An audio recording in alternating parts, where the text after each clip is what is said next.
Pārāk ātra izlaišana ārā.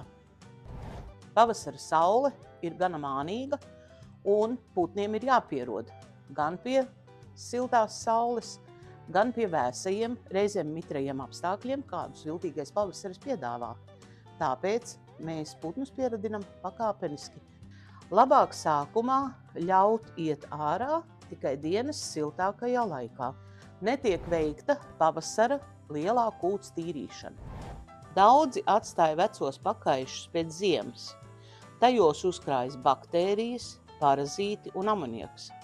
Tas var izraisīt elpošanas un ādas problēmas. Tāpēc jāveic kūts lielā tīrīšana un dezinfekcija. Nepietiekams minerālvielu daudzums. Pavasarī sākas aktīvāka olu dēšana. Ja barībā trūkst minerālvielu, olām var būt plānas čaumalas, putni var kļūt vājāki.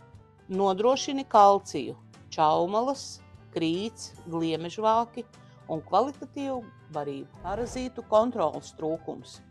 Sākoties siltajam periodam, sāk aktivizēties arī mājputnu parazīti. Utis, blusas, spalgrauži, sarkanās ērces. Ja tos nepamana laikus, putni kļūst nemierīgi, zaudē produktivitāti, iespējama arī putnu krišana. Nodrošini pelnu un smilšu vannas un regulāri pārbaudi putnus. Pārāk mitra vide kūtī. Pavasarī bieži ir lietus un mitrums. Mitra kūts veicina pelējumu un slimības. Slapji pakaiši var radīt kāju problēmas un elpošanas problēmas. Pakaišiem jābūt sausiem un regulāri mainītiem. Nepietiekama aizsardzība pret plēsējiem.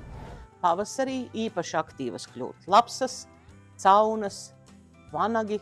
Tāpēc pārbaudi žogus pēc ziemas un nepieciešamības gadījumā aiztaisi caurumus, nopērc jaunu žogu, lai vistas jūtas drošībā.